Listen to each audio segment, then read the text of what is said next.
ഈ ഒരു സ്വഹാബിയുടെ കാരണം 16 ഖുർആൻ ആയത്തുകളാണ് തുടർച്ചയായി അവതരിച്ചത്. ഈ സ്വഹാബി ആദ്യമായി മദീനയിലേക്ക് പലായനം ചെയ്ത 2 ആളുകളിൽ ഒരാളാണ്. ആരാണ് ഇത്രമാത്രം ഭാഗ്യം കിട്ടിയ തിരുനബി സല്ലല്ലാഹു അലൈഹി വസല്ലം തങ്ങളുടെ മുഅദ്ദിനുമാരിൽ ഒരാളായ ആ പ്രമുഖ സ്വഹാബി ആരാണ്? ചരിത്രം കേൾക്കാം.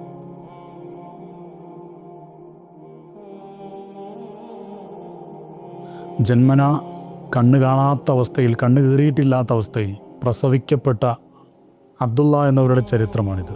ഖുറൈശി ഗോത്രത്തിൽപ്പെട്ട മക്കക്കാരനാണ് അബ്ദുല്ലാഹിബ്നു ഉമ്മ മക്തൂം. തിരുനബി സല്ലല്ലാഹു അലൈഹി വസല്ലം തങ്ങളുമായി അവർക്ക് കുടുംബബന്ധമുണ്ട്. തിരുനബി സല്ലല്ലാഹു അലൈഹി വസല്ലം തങ്ങളുടെ ആദ്യ ഭാര്യ ഖുവൈലിദിൻ്റെ മകൾ ഖദീജ റളിയല്ലാഹു അൻഹയുടെ അമ്മാവൻ്റെ മകനാണ് അബ്ദുല്ലാഹിബ്നു ഉമ്മ മക്തൂം. പിതാവ് ഖൈസ് ബിൻ സായിദ, മാതാവ് ആത്തിഖ ബിൻത്ത് അബ്ദുള്ള. കണ്ണുകീറിയിട്ടില്ലാത്ത അന്ധനായ അബ്ദുള്ളക്ക് ജന്മം നൽകിയതിൻ്റെ പേരിലാണ് ഉമ്മി മക്തൂം എന്ന പേര് അവർക്ക് ലഭിച്ചത്. കണ്ണുകീറിയിട്ടില്ലാത്തവൻ്റെ മാതാവ് എന്നാണ് ആ വാക്കിൻ്റെ അർത്ഥം. മക്കയിൽ ദിവ്യപ്രകാശവുമായി തിരുനബി സല്ലല്ലാഹു അലൈഹി വസല്ലം കടന്നു വന്ന ആദ്യ ഘട്ടത്തിൽ തന്നെ അതിനെ നേരിട്ട് സാക്ഷിയായ വ്യക്തി കൂടെയാണ് അബ്ദുല്ലാഹി ഇബ്നു ഉമ്മി മക്തൂം റളിയല്ലാഹു അൻഹു. തുടക്ക കാലഘട്ടത്തിൽ തന്നെ വളരെ എണ്ണത്തിൽ ചുരുക്കം ആളുകൾ മാത്രം ഉണ്ടായിരുന്ന ഘട്ടത്തിൽ ആ മഹാസത്യം പുൽകാൻ, അത് സത്യമാണ് എന്ന് ഹൃദയത്തിൻ്റെ അടുത്തിൽ നിന്ന് സമ്മതിക്കാനും അതിൽ ചേരുവാനും അള്ളാഹു വലിയ ഹൃദയവിശാലത കൊണ്ട് അനുഗ്രഹിച്ച വ്യക്തിത്വമാണ് അബ്ദുല്ലാഹിബ്നു ഉമ്മി മക്തൂം. ഇസ്ലാമിൽ വന്നതിൻ്റെ പേരിൽ ഓരോ ആളുകളും അതിക്രൂരമായി പീഡിപ്പിക്കപ്പെട്ട ഘട്ടങ്ങളിൽ അതെല്ലാം ഏറ്റുവാങ്ങി ദീനിൽ അടിയുറച്ചു നിന്ന നിരവധി ആളുകളുടെ കൂട്ടത്തിൽ ഉമ്മി മക്തൂമിൻ്റെ പുത്രൻ അബ്ദുള്ളയും ഉണ്ടായിരുന്നു. ഖുറൈശികളുടെ കഠോരമായ പീഡനങ്ങളിലൂടെ അബ്ദുല്ലാഹിയും കടന്നുപോയി. എത്രമാത്രം ശക്തമായ പീഡനങ്ങളുണ്ടായിട്ടും മർദ്ദനങ്ങൾ ഏറ്റിട്ടും ഒരിക്കലും പിന്നോട്ട് പോയില്ല അബ്ദുള്ള. അതിശക്തമായി ദീനിൽ ഉറച്ചു നിന്നു. ഓരോ ആക്രമണങ്ങളും ഓരോ വേദനകളും തിരുനബിയോട് കൂടുതൽ അടുക്കാൻ കാരണമാവുകയാണ് ചെയ്തത്. കൂടുതൽ മതത്തിൽ ഉറച്ചു നിൽക്കാൻ പ്രേരിപ്പിക്കുന്ന രീതിയിലാണ് അതുണ്ടായത്. തിരുനബി സല്ലല്ലാഹു അലൈഹി വസല്ലം തങ്ങളോടുള്ള അടങ്ങാത്ത പ്രേമവും ഖുർആൻ പഠിക്കാനുള്ള അങ്ങേയറ്റത്തെ ആഗ്രഹവും അബ്ദുല്ലാഹിൽ വർദ്ധിച്ചു വന്നു. ഇതിന് രണ്ടിനും ഈ കിട്ടുന്ന ഏതൊരു ചെറിയ അവസരം പോലും അവർ നന്നായി ഉപയോഗിച്ചു. അത്തരം അവസരങ്ങൾക്ക് വേണ്ടി പലപ്പോഴും ധൃതി കൂട്ടിയത് കാരണം മറ്റുള്ളവരുടെ അവസരങ്ങൾ പോലും ഇവർക്ക് കിട്ടുമോ എന്ന് നോക്കിക്കാണുന്ന രീതിയിലായിരുന്നു. അത്രമാത്രം ആവേശത്തിലായിരുന്നു ഇൽമ് പഠിക്കുവാനും തിരുനബി സ്വല്ലല്ലാഹു അലൈഹി വസല്ലമയെ ഇഷ്ടപ്പെടുവാനും സ്നേഹിക്കുവാനും അവർ ചെയ്ത ആ ഒരു ത്യാഗം. തിരു റസൂൽ സ്വല്ലല്ലാഹു അലൈഹി വസല്ലമ തങ്ങൾ ശത്രുക്കൾ അവരെ നിരന്തരമായി അക്രമങ്ങൾ നടത്തുന്ന ആ കാലഘട്ടത്തിൽ ഖുറൈശികളിൽ നിന്ന് പലരും ഇസ്ലാമിലേക്ക് വരണമെന്ന് തിരുനബി സല്ലല്ലാഹു അലൈഹി വസല്ലം പലപ്പോഴും ആഗ്രഹിച്ചിരുന്നു. അതിനുവേണ്ടി പല രീതിയിലും ദഅവാ പ്രവർത്തനങ്ങൾ അവിടുന്ന് നടത്തിയിട്ടുമുണ്ട്. കിട്ടുന്ന ഓരോ ഘട്ടങ്ങളിലും ഖുറൈശികളോട് ദീനിൻ്റെ ആ മാധുര്യം പങ്കുവെക്കാൻ തിരുനബി സല്ലല്ലാഹു അലൈഹി വസല്ലം മനസ്സ് കാണിച്ചു. അങ്ങനെ ഇരിക്കെ ഒരു ദിവസമാണ് ഉത്ബത്ത് ഇബ്നു റബീഅയെ തിരുനബി സല്ലല്ലാഹു അലൈഹി വസല്ലം കാണുന്നത്.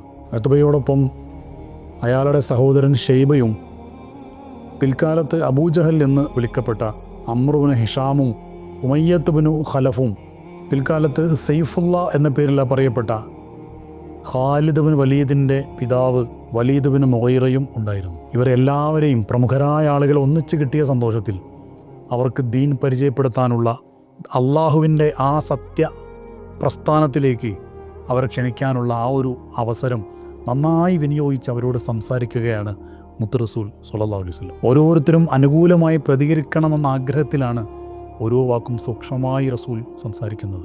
ഏറ്റവും ചുരുങ്ങിയത് അവരിൽ നിന്നുള്ള ഉപദ്രവങ്ങളെങ്കിലും ചുരുങ്ങിക്കിട്ടിയേക്കുമെന്ന് മുഹമ്മദ് നബി സ്വല്ലല്ലാഹു അലൈഹി വസല്ലം ആശിച്ചു.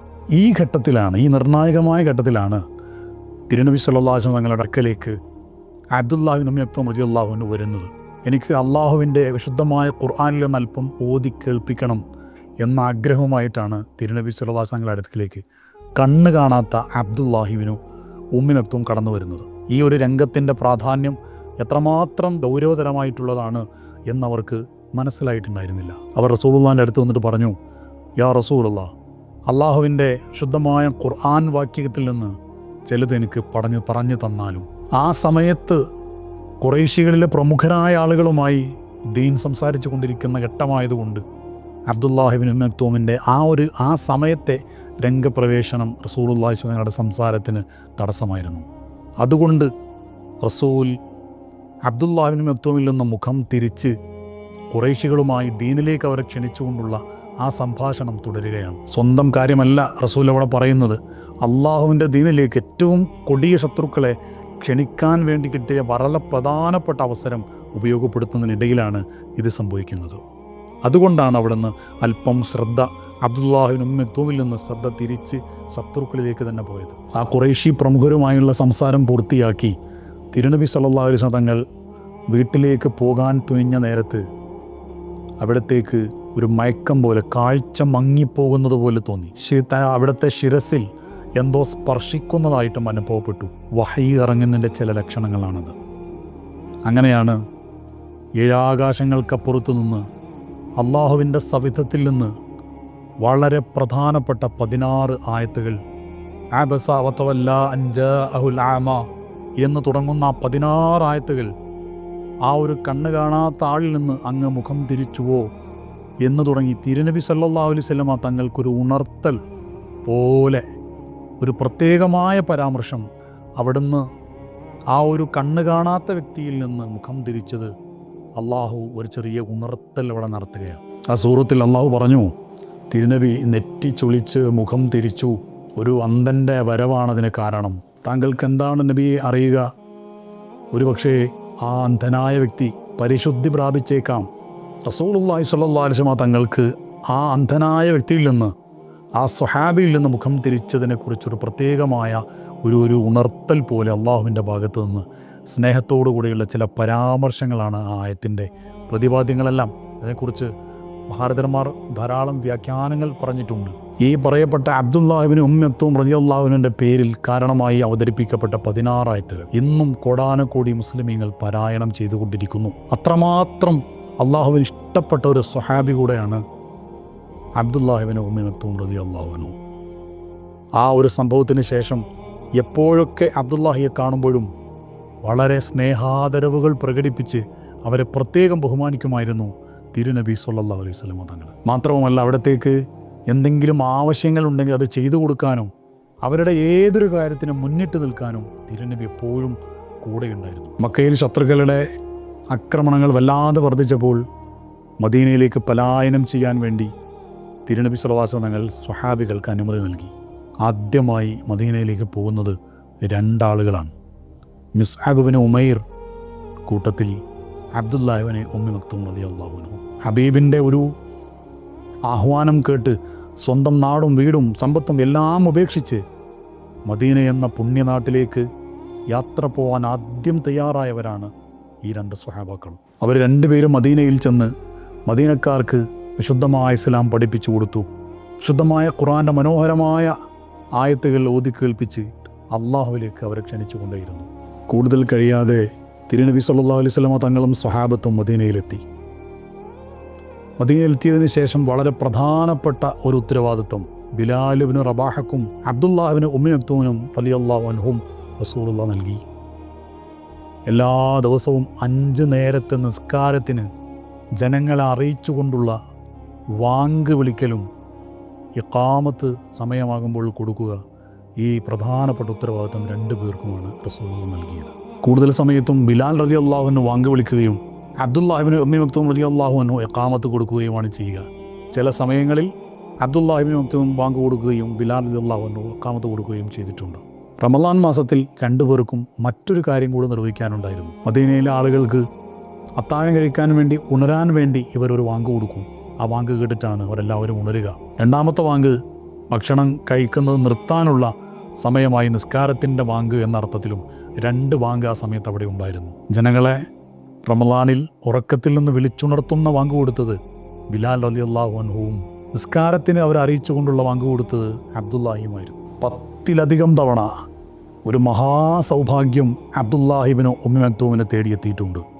തിരുനബി സല്ലല്ലാഹു അലൈഹി വസല്ലം തങ്ങൾ മദീനയിലില്ലാത്ത 10ലധികം സന്ദർഭങ്ങളിൽ മദീനയുടെ ചുമതല നൽകപ്പെട്ടത് ഈ സ്വഹാബിക്കായിരുന്നു.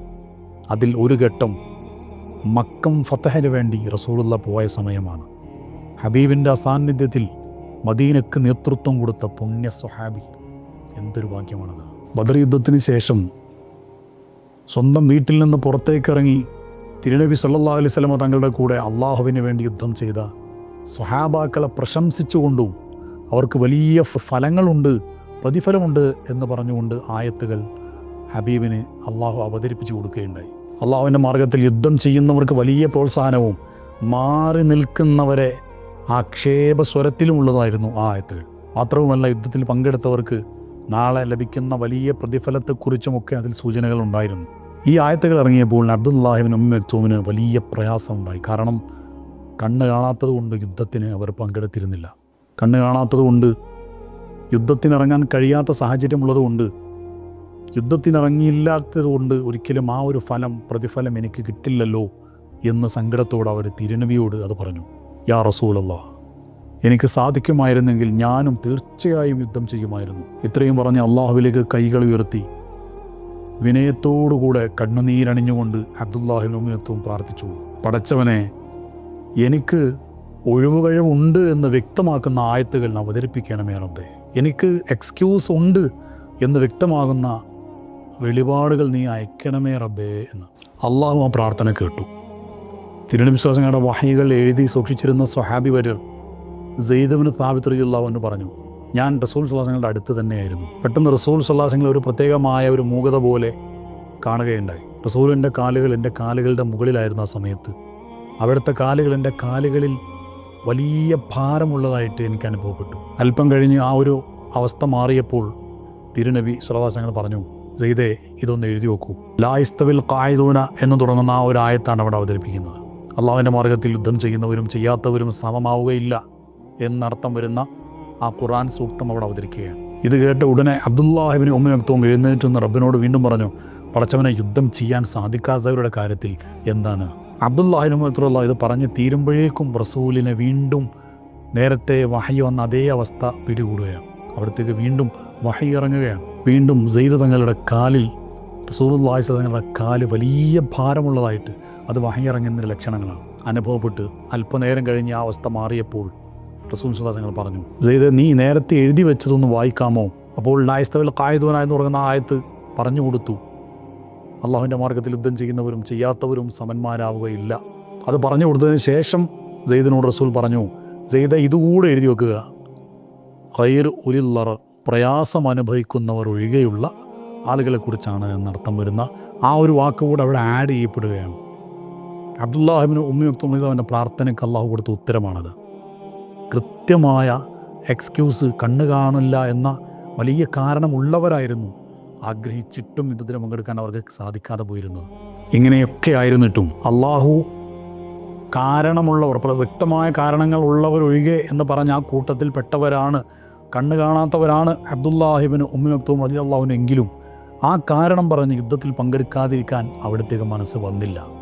എങ്ങനെയെങ്കിലും യുദ്ധത്തിൽ പങ്കെടുക്കണം, ഇസ്ലാമിന് വേണ്ടി ഹബീബായ സ്വല്ലല്ലാഹു അലൈഹി വസല്ലം തങ്ങളുടെ കൂടെ യുദ്ധത്തിൽ പങ്കെടുക്കണമെന്ന ആഗ്രഹം വല്ലാത്ത അവസ്ഥയിൽ അവിടുത്തെ മനസ്സിലുണ്ടായിരുന്നു. ബദർ യുദ്ധം കഴിഞ്ഞ ഉടനെ തന്നെ അബ്ദുല്ലാഹി ഇബ്നു ഉമ്മി മക്തൂം തീരുമാനിച്ചു, ഇനി ഒരു യുദ്ധവും ഒഴിവാക്കിക്കൂടാ, എങ്ങനെയെങ്കിലും പങ്കെടുക്കണം. യുദ്ധഭൂമിയിൽ ഞാൻ എന്താണ് ചെയ്യേണ്ടത് എന്നതിനെക്കുറിച്ച് കൃത്യമായ ധാരണ പോലും അബ്ദുല്ലാഹിക്കുണ്ടായിരുന്നു. അവരിങ്ങനെ പറയുമായിരുന്നു, 2 വിഭാഗം സൈനികരുടെ ഇടയിലായി നിങ്ങൾ എന്നെ നിർത്തുക, ഇസ്ലാമിൻ്റെ പതാക ഞാൻ വഹിച്ചുകൊള്ളാം, നിങ്ങൾക്കെല്ലാം വേണ്ടി ഞാനത് ചെയ്തുകൊള്ളൂ, ഞാൻ തീർച്ചയായിട്ടും അത് സംരക്ഷിച്ചു കൊള്ളാം. ഞാൻ കണ്ണ് കാണാത്തവനായതുകൊണ്ട് യുദ്ധക്കളം വിട്ടു പോവാൻ എനിക്ക് കഴിയില്ലല്ലോ എന്നാണ്. എത്രമാത്രം ഹൃദയത്തെ പിടിച്ചെടുക്കുന്ന വാക്കുകളാണ്. 2 സൈന്യത്തിൻ്റെയും മധ്യത്തിൽ ഇസ്ലാമിൻ്റെ പതാക തന്ന് എന്നെ നിങ്ങൾ നിർത്തുക. കണ്ണ് കാണാത്തത് കൊണ്ട് എങ്ങോട്ടാണ് ഓടി രക്ഷപ്പെടേണ്ടത് എന്നറിയാത്തത് കൊണ്ട് ഞാൻ ആ യുദ്ധത്തിൽ നിന്ന് ഒരിക്കലും ഓടി രക്ഷപ്പെടുകയില്ല എന്ന് അബ്ദുല്ലാഹി തങ്ങൾ പറയുമായിരുന്നു. ഹിജ്റ 14-ാം വർഷം പേർഷ്യക്കെതിരെ നിർണായകമായ ഒരു യുദ്ധം നടത്തുവാൻ ഖലീഫ ഉമർ ഇബ്നു ഖത്താബ് റളിയല്ലാഹു അൻഹു തീരുമാനിച്ചു. വലിയ ധിക്കാരവും വലിയ ആഢ്യത്വവും കാണിച്ച് അഹങ്കാരത്തിൻ്റെ പ്രതിരൂപമായിരുന്ന ആ ഒരു സാമ്രാജ്യത്തെ എല്ലാ അർത്ഥത്തിലും ഇല്ലാതാക്കി സത്യത്തിൻ്റെ പാത വെട്ടിത്തെളിക്കുവാൻ ഉറച്ച തീരുമാനത്തിലായിരുന്നു സയ്യിദന ഉമർ ഇബ്നു ഖത്താബ് റളിയല്ലാഹു അൻഹു. അവർ തൻ്റെ പ്രദേശങ്ങളിലുള്ള എല്ലാ ഉദ്യോഗസ്ഥന്മാർക്കും എഴുതി, കഴിവുള്ള എല്ലാ ആളുകളെയും നിങ്ങൾ ഈ യുദ്ധത്തിന് വേണ്ടി തയ്യാറാക്കി അയക്കുക, എൻ്റെ അടുത്തേക്ക് അവരെ മുഴുവനും യുദ്ധത്തിന് വേണ്ടി അയക്കുക. കുറേ ആളുകൾ കൂട്ടം കൂട്ടമായി യുദ്ധത്തിന് പോകാൻ ആവേശത്തോടെ മുന്നോട്ട് വന്നു. ആ സംഘത്തിൽ ഒരാളായിരുന്നു കണ്ണ് കാണാതിരുന്നിട്ടും അബ്ദുല്ലാഹി ഇബ്നു ഉമ്മി മക്തൂം റളിയല്ലാഹു അൻഹു. യുദ്ധം ചെയ്യാനുള്ള വല്ലാത്ത താല്പര്യത്തിൽ, ഇസ്ലാമിനെ സ്വയം സമർപ്പിക്കാനുള്ള ആ വല്ലാത്ത അഭിവാഞ്ചയാൽ അവർ മുന്നോട്ട് പോകും. സഅദ് ഇബ്നു അബീ വഖാസ് റളിയല്ലാഹു അൻഹു ആണ് യുദ്ധത്തെ നയിച്ചത്. എല്ലാ നിർദ്ദേശങ്ങളും നൽകി ആ സംഘത്തെ ഖലീഫ ഉമർ റളിയല്ലാഹു അൻഹു യാത്രയാക്കി. യുദ്ധം ചെയ്യാൻ വേണ്ടി സൈന്യം ഖാദിസിയയിലെത്തി. തൻ്റെ പടച്ചട്ടയണിഞ്ഞ് യുദ്ധത്തിലേക്ക് ഇറങ്ങാൻ സർവസജ്ജരായിട്ടായിരുന്നു അബ്ദുല്ലാഹി തങ്ങളുടെ രംഗപ്രവേശം. അവർ പൂർണ്ണമായും ആ യുദ്ധത്തിന് തയ്യാറെടുത്ത് കഴിഞ്ഞിരുന്നു. മുസ്ലിങ്ങളുടെ പതാക വയ്ക്കുവാനും വേണ്ടി വന്നാലും മരണം തന്നെ ഏറ്റുവാങ്ങാനും തയ്യാറായിട്ടായിരുന്നു മഹാനവറുകൾ അവിടത്തേക്ക് വന്നത്. തുടർച്ചയായി 3 ദിവസം അതുല്യമായ പോരാട്ടമാണ് മുസ്ലിമീങ്ങളും പേർഷ്യക്കാരും തമ്മിൽ നടന്നത്. ചരിത്രത്തിൽ തുല്യതയില്ലാത്ത കടുപ്പമേറിയ പോരാട്ടങ്ങൾ 2 ഭാഗത്തും നടന്നു. 3-ാം ദിവസം മുസ്ലിമീങ്ങൾക്ക് ഗംഭീര വിജയം ലഭിച്ചു. ലോകത്തെ ആ കാലത്തെ പ്രമുഖ ശക്തികളിലൊന്നായിരുന്ന പേർഷ്യൻ സാമ്രാജ്യം മുസ്ലിമീങ്ങൾക്ക് മുമ്പിൽ നിലംപൊത്തി. ആരാലും തകർക്കപ്പെടില്ല എന്ന് അഹങ്കാരം പറഞ്ഞിരുന്ന ആ മഹാസാമ്രാജ്യത്വ ശക്തി സത്യത്തിൻ്റെ വഴിയിലേക്ക് വിഗ്രഹാരാധനയിൽ നിന്ന് തിരിച്ചു നടക്കാൻ തുടങ്ങി. ഖാദിസിയയിൽ വെച്ച് സത്യവും അസത്യവും തമ്മിൽ 2 സൈന്യങ്ങളുടെ അതിഗംഭീര പോരാട്ടമാണ് നടന്നത്. ഇരുപക്ഷത്തും ആളുകൾ മരണപ്പെട്ടു വീണു. കഠോരമായ ആ യുദ്ധത്തിൻ്റെ 3 ദിവസങ്ങൾ കഴിഞ്ഞപ്പോൾ 3-ാമത്തെ ദിവസം ലോകത്ത് ആരാലും തകർക്കപ്പെടാൻ കഴിയില്ല, ഞങ്ങളുടെ സാമ്രാജ്യത്വം അത്രയധികം ഉയരത്തിലാണ് എന്ന് വലിയ അഹങ്കാരം പറഞ്ഞിരുന്ന പേർഷ്യൻ സാമ്രാജ്യത്വം ഇസ്ലാമിൻ്റെ ആ സത്യസാക്ഷ്യവാക്യത്തിൻ്റെ മുമ്പിൽ വഴിമാറുകയാണ് ചെയ്യുന്നത്. വിഗ്രഹാരാധനയുടെ ആളുകൾ അന്നു മുതൽ ദൈവികമായ വെളിച്ചത്തിലേക്ക് നടന്ന് അടുക്കാൻ തുടങ്ങി. ആ 3-ാമത്തെ ദിവസത്തിൽ പേർഷ്യൻ സാമ്രാജ്യത്വം ഇസ്ലാമിന് കീഴടങ്ങുമ്പോൾ അപ്പോഴേക്കും ഇസ്ലാമിക പക്ഷത്ത് 100 ശുഹദാക്കൾ ഉണ്ടായിരുന്നു. പേർഷ്യൻ സാമ്രാജ്യത്വത്തിൻ്റെ അടിയറവിന് വേണ്ടി മുസ്ലിം സൈന്യം നൽകിയത് 100 ശുഹദാക്കളെയായിരുന്നു. ഖാദിസിയയുടെ രക്തമണിഞ്ഞ് കിടക്കുന്ന മണ്ണിൽ 100 മുസ്ലിം ശുഹദാക്കൾ നിരന്നു കിടന്നു. അതിലൊരാൾ അബ്ദുല്ലാഹി ഇബ്നു ഉമ്മി മക്തൂമായിരുന്നു. ശരീരത്തിൽ മുഴുവനും വെട്ടുകളേറ്റ് ശരീരത്തിൻ്റെ ഭാഗങ്ങളിലൊക്കെ രക്തം ചിതറിയ രീതിയിൽ, പരിക്കുകൾ പറ്റി ചിതറിയ രീതിയിൽ ആ ശരീരം കിടക്കുമ്പോഴും ഇസ്ലാമിൻ്റെ പതാക നെഞ്ചോട് ചേർത്ത് ആ സ്വഹാബി അവസാനത്തെ ശുഹദാഇൻ്റെ പുണ്യമായ ആ ഒരു വിലായത്തിലേക്ക് പോവുകയായിരുന്നു.